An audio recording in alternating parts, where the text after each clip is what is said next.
The day my uncle chased a dollar because he thought the dog stole it. Uncle Bob was chilling in the downstairs living room, fully relaxed, slightly drunk, living his best life. Outside the glass sliding door stood our Alaskan husky, big, brown, innocent, and right there, a dollar bill. What Uncle Bob didn't know was that dollar was tied to a bright yellow piece of yarn. I had it hooked just right, so it looked like the dog had taken his money. Uncle Bob stood up, squinted, opened the door, and the moment he reached for the dollar, I yanked it! I ran! He ran! The dollar ran! A grown man chasing a floating dollar across the yard, yelling, stumbling, determined. Eventually, I felt bad. I let him have it.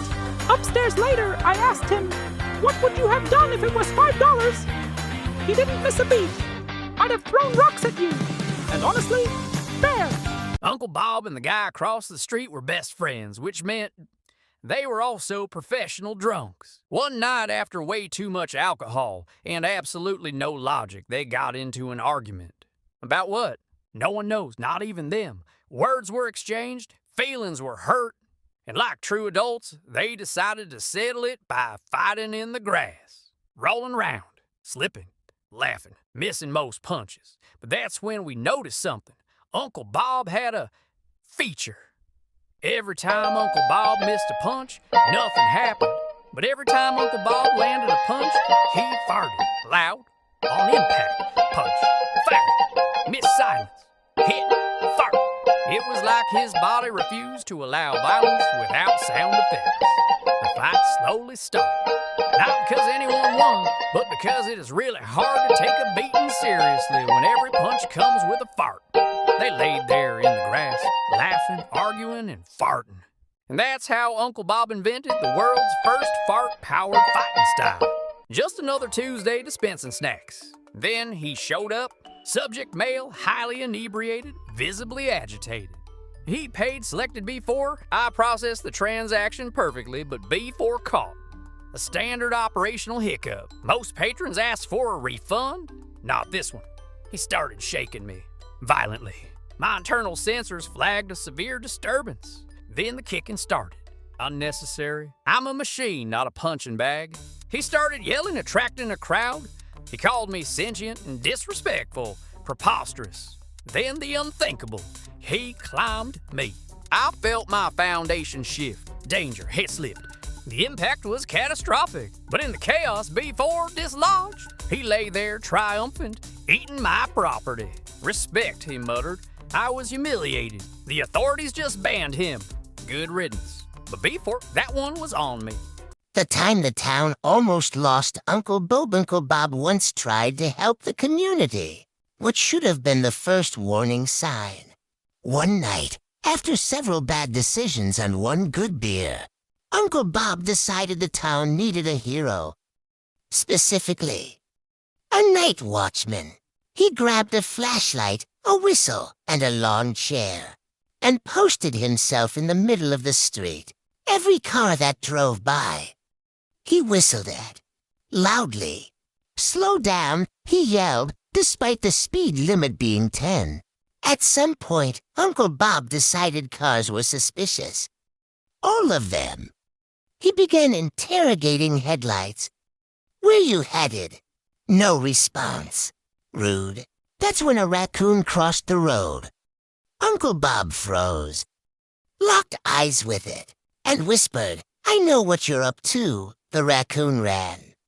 Uncle Bob chased it, tripped over his own lawn chair, lost the flashlight, blew the whistle while falling. The cops arrived to find one man, one raccoon, one long chair, and Uncle Bob explaining that he was this Clicito solving the whole thing. The raccoon was released. Uncle Bob was escorted home, and the town slept peacefully, knowing Uncle Bob was off duty. Uncle Bob once decided he was going to make friends with nature. He did not consult nature first. One afternoon, Uncle Bob saw a bird sitting on a power line. According to Uncle Bob, the bird looked judgmental. He waved at it. The bird did not wave back. Rude. Uncle Bob grabbed a slice of bread and went outside to offer a peace treaty. He held the bread up and said, "This is for trust." The birds stared at him, then 5 more birds appeared. Uncle Bob panicked. He threw the bread. This was a mistake. Suddenly, Uncle Bob was surrounded by what he later described as a coordinated air attack. Birds everywhere, wings flapping. Uncle Bob yelling apologies. He ran, tripped over a lawn chair, dropped his phone, and fell directly into a kiddie pool that did not belong to him. The birds watched. They did not help. Uncle Bob climbed out, soaking wet, pointed at the sky, and said, "We're not done. Nature has not responded, but the birds still live there, and Uncle Bob now crosses the street to avoid eye contact." Uncle Bob didn't earn the title, the Cockroach King. He declared it. It started one night when Uncle Bob was very drunk and very convinced the cockroaches in his apartment were disrespecting him. According to Uncle Bob, they weren't just bugs. They were organized. He claimed they waited until he fell asleep to come out and judge him. Instead of calling an exterminator, Uncle Bob decided to assert dominance. He stood in the kitchen, barefoot, holding a flip-flop like a weapon, and announced, "I am your king now." The cockroaches did not react. This offended him deeply. He began negotiations. "You stay over there," he slurred, pointing at the sink, "and I won't bother you." A cockroach ran across the counter.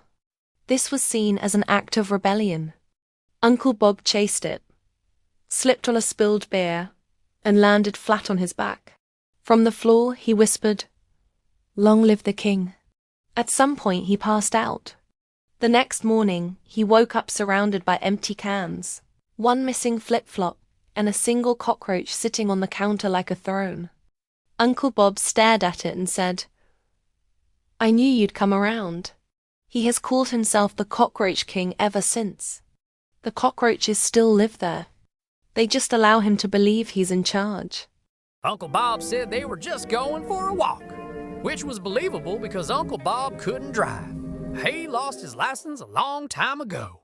It was the middle of the day, sun out, people around. Brandon thought maybe they were getting food or going to the store. He was wrong. Uncle Bob kept walking. Past the houses, past the parking lot, straight behind a strip mall. That's when Brandon realized something was off. Uncle Bob casually said, "Just keep an eye out."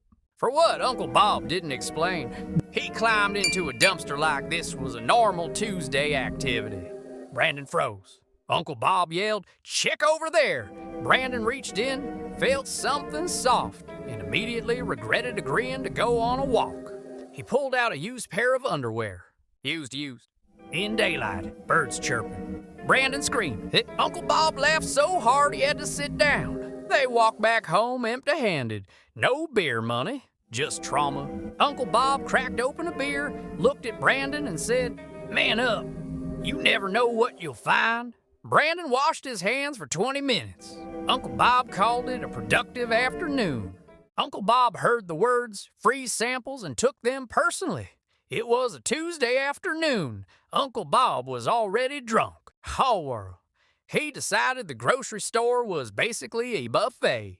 He grabbed a shopping cart for confidence. The first sample table was cheese cubes. Uncle Bob took one, then circled the aisle, came back wearing sunglasses, took another.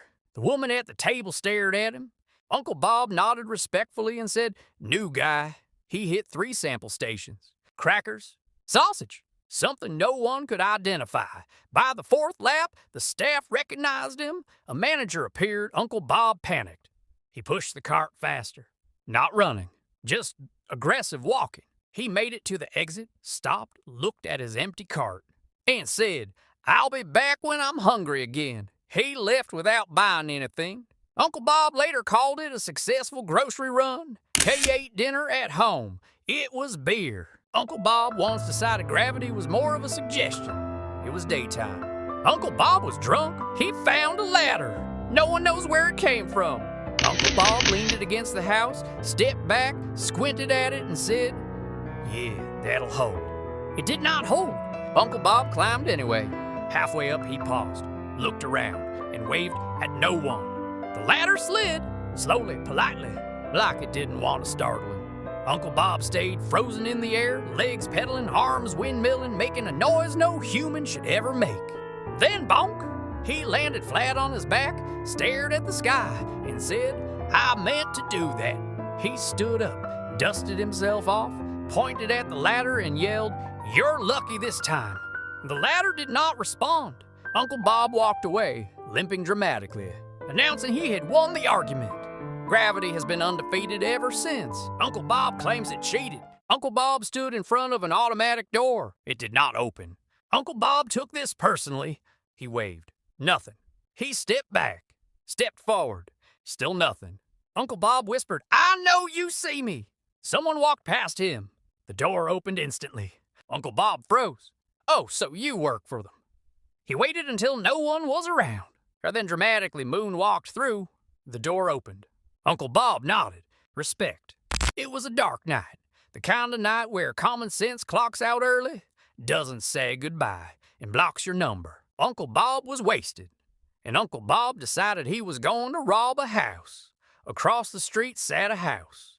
According to Uncle Bob, it was a drug house. Was it actually a drug house? No, it was just a house, but to Uncle Bob, this was an active investigation. Instead of walking across the street like a normal criminal or even a normal idiot, he decided to go around the block, cut through someone else's backyard, and break in from behind. Because nothing says low profile like trespassing through a stranger's thorn garden.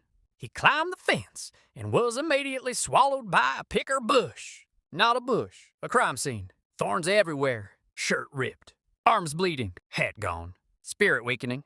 The bush did not flinch. The bush had been waiting. After fighting the bush, begging the bush, and briefly apologizing to the bush, Uncle Bob escaped and hit the ground.